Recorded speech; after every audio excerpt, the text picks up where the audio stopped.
آپ نے بہت کچھ ہے اور ایک تھوڑا ایک جسے کہتے ہیں نا آف دا ریکارڈ ایک سوال یہ بھی ہے، ویسے تو یہ آف دا ریکارڈ کی گفتگو سمجھی جاتی ہے، کہتے یہ کہ یہ جو کرائسس ہے اس کی وجہ سے اس کے پیش نظر بھی آپ کی پارٹی کے اوپر سے سارا دھیان یا جو ایون جو میڈیا جو اٹینشن تھی وہ چلی گئی ہے،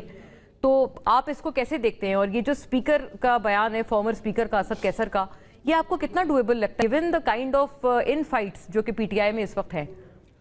دیکھیے اٹس کوائٹ نیچرل کہ جب انٹرنیشنل سچویشن ایسی ہوگی، وار لائک سچویشن ہوگی آپ کے نیبر میں، ایران اور کے اوپر حملہ ہوگا یو ایس اور اسرائیل کا اور پاکستان کا اس میں، کیونکہ ایک ڈپلومیٹکلی بڑا پیوٹل رول رہا ہے، تو آپ کی ڈومیسٹک پالیٹکس جو ہے وہ نہ صرف پاکستان کی ہے، آپ دیکھیے کہ ہندوستان میں بھی یا ایران میں بھی یا دوسرے ریجن گلف کی جو اپنی پالیٹکس ہے وہ بھی انڈر شیڈو تو رہتی ہے۔ اس کو جو اس وقت جو یہ براواڈو اس کو ٹرم ہوتی ہے ملٹری کی، تو وہ جو سچویشن بنی ہوئی ہے اس میں تو جب تک کمی بیشی نہیں ہوگی اب تب تک تو بات نہیں بنے گی۔ اور ہم جو ہیں خاص کر اسلام آباد پنڈی کے جو شہری ہیں وہ ایک اپریسیشن بہت ہے اس حکومت کی جو ڈپلومیٹک ایفرٹس ہیں ریجن میں پیس لانے کی، لیکن اس کی بہت بڑی قیمت بھی دے رہے ہیں ہم لوگ۔ دیکھیے کہ جب جنگ لگی تو تیل بہت مہنگا ہو گیا، اب کوئی 10 دن ہو گئے ہیں تقریباً ہمیں محصور ہوئے ہوئے، جیسے دیکھیں نا اسکول بھی بند ہیں، عدالتیں بھی بند ہیں، ڈیلی ویجز جو ہیں وہ بھی نہیں آ رہے، تو یہ سارے جو معاملات ہیں یہ ڈومیسٹک جو اکانومی ہے، ہماری معیشت ہے، اس کے اوپر بھی بڑا اثر انداز بالکل ہم نے پچھلے شوز میں بڑا آئیڈینٹیفائی کیا ہے اور اس حکومت کا جو سب سے بڑا پرابلم یہ ہے کہ ان کی کمیونیکیشن نہیں ہے عام لوگوں کے ساتھ، اور بڑا کنٹیمپچوس بیہیویئر ہے جی، یہ معاف کیجئے گا کہ ہم شہری ہیں اپنے ملک کے اور ہمیں ایسے ٹریٹ کیا جاتا ہے جیسے جس کا دل کرتا ہے، جب دل کرتا ہے راستہ بند کر دیتے ہیں، بزنس بند کر دیتے ہیں۔ اب تو حالات یہ ہیں کہ آپ عدالتیں بھی بند کر دیتے ہیں۔ دیکھیں اسی شہر میں رہتے ہوئے جنرل پرویز مشرف صاحب کے اوپر 3 سوسائڈل اٹیک ہوئے تھے،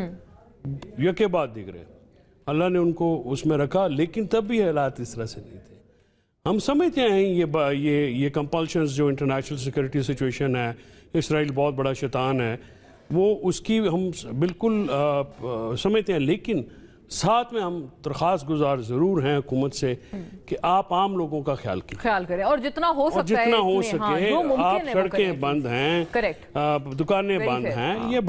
یہ بڑا ایک دیکھیے نا بچوں کا دودھ بھی نہیں مل رہا تازہ، جو آپ مطلب یہ بڑا مشکل کام ہوتا ہے جی۔ تو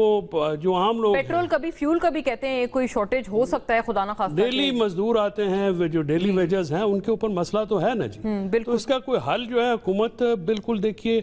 نہ کوئی ان کے وزراء اس پہ بات کر رہے ہیں، نہ وزیر اعظم بات کر رہے ہیں، اور وہ دیکھ رہے ہیں ہم ان کو ابھی تک کوششوں میں ہی ہیں، وہ اب اگلے گھر سے نہیں چلے، ہم لوگ 2 شہر بند کر کے بیٹھ گئے جیلم سے آگے I tell you کوئی بڑی گاڑی نہیں آ رہی جی سارے یہ جو خاص طور پر ہیوی جو کیریئرز ہیں اور وہ سپلائی چین متاثر ہے جی، بالکل سارے چاہے اشیاء خوردونوش ہوں، ایون اٹک اور ریفائنری نے کہا جی ہم بند کر رہے ہیں۔ Yes that's correct. یہ اچھا حذیفہ صاحب، یہ پریسنگ کنسرنز ہیں اور آئی ایم ہیپی کہ آپ نے ہمارا ساتھ دیا اس مدعے پہ، کیونکہ مجھے تو میں نے گورنمنٹ کے کچھ لوگوں نے مجھے اس حد تک بولا کہ مطلب ہمیں کہا ہے کہ آپ میڈیا پر جا کے آپ نہ اس پہ بات کریں، لیکن آئی ایم ہیپی کہ آپ نے ہمیں وقت دیا ہے، کیونکہ ظاہر ہے کچھ ایشوز پہ گورنمنٹ کا اوپینین اور آپ کا انپٹ بہت بہت ضروری ہے۔ لیکن الاؤ می میں اے وی ایم صاحب سے اس پہ بات ایک ذرا ڈیفینس پہلو سے اگر ہم پہلے ایک اس کا پرسپیکٹو لے لیں، سر یہ کتنا پرومسنگ ہے آپ کے ویو میں، آپ کے اپنے اسیسمنٹ میں، جو یہ ایرانی وزیر خارجہ اور ان کے ہمراہ وفد آ رہا ہے؟ کین وی ایکسپیکٹ کہ اس کے بعد اسلام آباد امن مذاکرات کا جو سیکول ہونا تھا، جس کے لیے پورے جیسے فیصل چودھری صاحب نے بھی بیان کیا، ہم تقریباً ہفتے بھر سے منتظر ہیں اس کے لیے اور تیاریاں ہم نے مکمل طور پر کی ہوئی ہیں، کیا آپ سمجھتے ہیں کہ اس کی یہ سیکول شروع ہو جائے گا اس آمد کے بعد عراقچی صاحب کی؟ جی بہت شکریہ، بسم اللہ الرحمن الرحیم۔ میں تو جی بہت پر امید ہوں کہ انشاءاللہ یہ مذاکرات تھوڑے تعطل سے ہی صحیح لیکن یہ ہوں گے اور نتیجہ خیز ہوں گے، کیونکہ اس کی دونوں سائڈز کو ضرورت ہے کہ وہ اس سٹیلمیٹ سے نکلیں،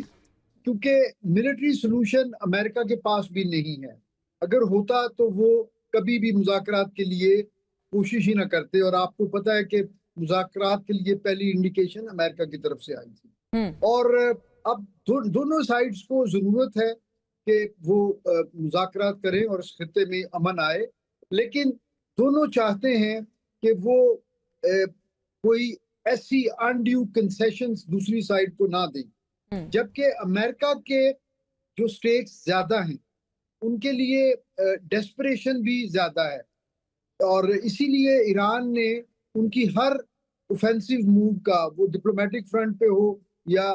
ملٹری ایسپیکٹ اس کا ہو، ایران نے اس کا بڑا سخت جواب دیا ہے، اور رد عمل ہی ہے ان کا. ایران نے تو آپ نے ہرمز کھول دی تھی، لیکن اس کے اوپر بلاکیڈ کرنا ایسے وقت میں جبکہ آلریڈی آپ سیز فائر کا اعلان کر چکے ہوں، تو آپ کے علم میں ہوگا کہ بلاکیڈ نیول ٹرمز میں in itself is an act of war. تو ایکٹ آف وار اور مذاکرات ساتھ ساتھ نہیں چل سکتے، اور بالخصوص ایسے دو کانفلکٹ کے پارٹنرز کہ جن کے اندر پچھلے 27 سال کا ٹرسٹ ڈیفیسٹ ہے. تو پریزیڈنٹ ٹرمپ کی یہ ہے. جی ایک بات پہ ساتھ ساتھ ہی پلیز فرمائیے گا. آپ نے جیسے فرمایا کہ وہاں پر یہ بھی ایکٹ آف وار ہے، جو بلاکیڈ امریکی بیڑے جو کھڑے کیے گئے، اس پہ امریکہ کا جو رد عمل ہے اس پہ آپ ریئیکٹ کیجئے گا کہ جب وہ یہ کہتے ہیں کہ نہیں، وہاں سے گزرنے والی وہ جو فرینچ ویسلز تھیں یا برطانوی ویسلز تھیں ان پہ دراصل ایران نے حملہ کیا، اور اس وجہ سے پھر ہمیں یہ سب کرنا پڑ رہا ہے کہ وہ ایک انٹرنیشنل واٹرز ہیں، ایران کو حق نہیں ہے کہ وہاں پر کسی کو بھی روکے. اس پہ ریئیکٹ کیجئے گا جو یہ صدر ٹرمپ بار بار اس حوالے سے اپنا جو باتیں کر رہے ہیں. یہ میرے خیال میں اگر اس بات میں کوئی صداقت نہیں ہے، پہلی بات تو یہ ہے. جہاں تک انٹرنیشنل واٹر یا اس طرح کی جو باتیں ہیں نا، یہ چیزیں تو بعد میں طے ہونی ہے نا کہ آپ نے ہرمز پہ after the agreement ultimately control mechanism کیا ہو، کیونکہ یہ ایک بڑی پیکولر ایک سچویشن ہے. اتنی نیرو سٹرپ میں دو ملک ہیں جن کا کلیم بنتا ہے، ایک ایران ہے، دوسرا عمان ہے. عمان کوئی کنٹیسٹ نہیں کر رہا اس چیز کو، عمان از سائیڈنگ ود ایران. تو جب دونوں ملک اس کو ایگری کر رہے ہیں تو پھر وہ انٹرنیشنل واٹرز والی کلاز لا آف سیز ہیں اس کے مطابق شاید اس میں اپلیکیبل نہ ہو. اسی لیے سب لوگ یہ کہہ رہے ہیں کہ جب براڈ لائنز پہ، براڈ کنٹورز پہ ایک ایگریمنٹ ہو جاتا ہے تو نیوکلیئر کے لیے بھی اور اسٹریٹ آف ہرمز کے کنٹرول کے لیے بھی ایکسپرٹس لیول جو ہے ورکنگ گروپ بیٹھے، اور وہ انٹرنیشنل قوانین کے مطابق وہ اس کا ایک پائیدار حل ڈھونڈے. Very fair, right. آپ نے اس کو بھی آئیڈینٹیفائی کیا کہ جو انٹرنیشنل واٹرز والی ایک وہ ان کی طرف سے پلٹ آرگیومنٹ آتا ہے امریکہ کا. حذیفہ صاحب، کوئی خبر بھی ضرور ہم سے گفت شنید کیجئے گا کہ یہ کیسے ممکن ہوا، یہ جو ایران کی طرف سے جو وفد آ رہا ہے، کیونکہ اس سے پہلے ایک بالکل خاموشی تھی اور ہم سارے منتظر تھے، لیکن بالکل ایک خاموشی سی تھی. اس کے بعد یہ چند گھنٹے پہلے جو خبر آئی ہے، کیا آپ کو لگتا ہے کہ وجہ بنی اس بریک تھرو کی؟ نمبر 1. اور دوسرا جو یہ فیصل صاحب آئیڈینٹیفائی کر رہے ہیں، ہی از ناٹ الون ان دس. یہ JUI